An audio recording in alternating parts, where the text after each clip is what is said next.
Tantangan kehidupan beragama kian hari kian berat.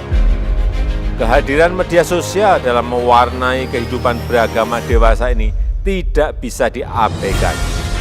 Tidak jarang media sosial membawa toksik, membawa racun seperti hoax dan ujaran-ujaran kebencian yang justru menimbulkan perpecahan.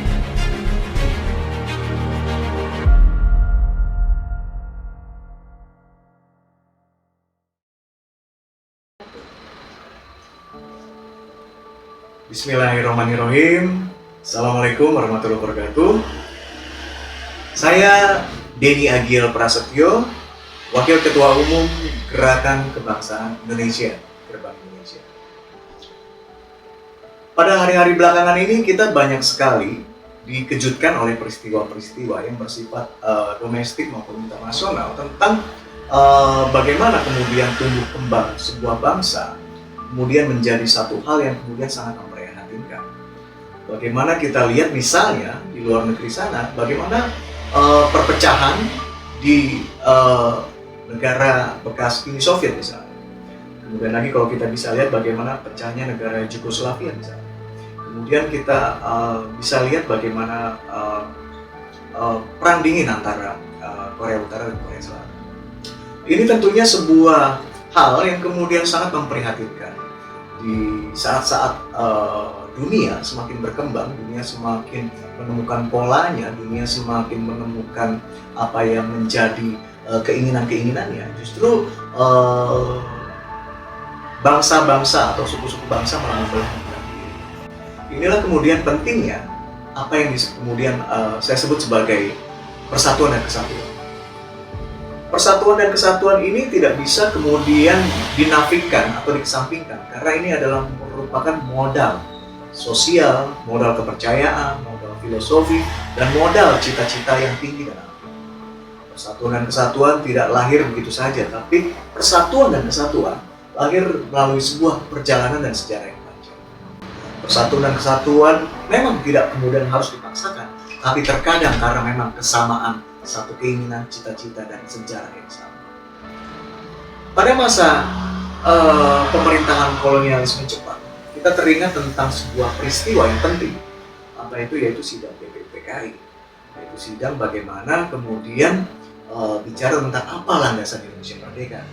Di sanalah seorang pemuda Indonesia berani bicara tentang dasar Indonesia Merdeka, yang merujuk pada 5 dasar, dan pada 5 dasar itulah kita berpegang teguh. Pancasila tidak hanya merupakan sebuah hal atau cara bagaimana kita hidup bertoleransi. Pancasila bukan untuk kita mensetarakan antara mayoritas dan minoritas. Pancasila bukan hanya sebagai sebuah jembatan kita untuk bersilaturahmi. Pancasila lebih agung, lebih bernilai, dan lebih memiliki makna daripada Pancasila adalah ideologi. Pancasila adalah ideologi bangsa Indonesia. Pancasila adalah fondasi.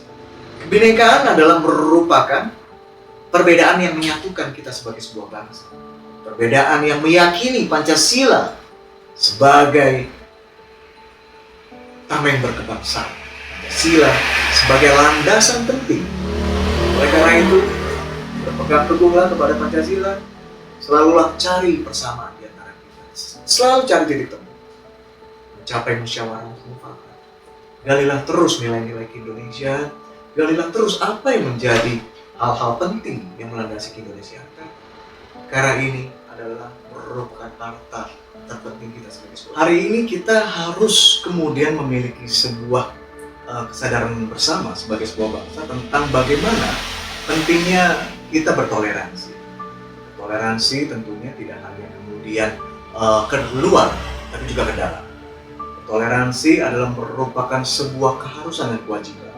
Sebagai sebuah bangsa yang majemuk, sebagai sebuah bangsa yang beragam, sebagai sebuah bangsa yang berkebinekaan, tentu toleransi merupakan produk sosial yang penting bagi kita. Oleh karena itu, dalam kesempatan yang baik ini saya mengajak kepada kepada semua rekan, sahabat, Bapak Ibu sekalian, marilah kita semua untuk selalu bertoleransi, kapanpun, serta dimanapun berada. Kita harus selalu menjaga nilai-nilai kebersamaan, kita harus selalu menjaga nilai-nilai kesetaraan, dan kita harus selalu melandasi cara pikir dan pola juang kita untuk selalu mengedepankan kebersamaan. Cari selalu titik temu, selalu mencari kebaikan-kebaikan, selalu mencari persamaan-persamaan, sehingga kemudian pada gilirannya kita dapat hidup rukun di negara yang berdasarkan Pancasila. Terima kasih.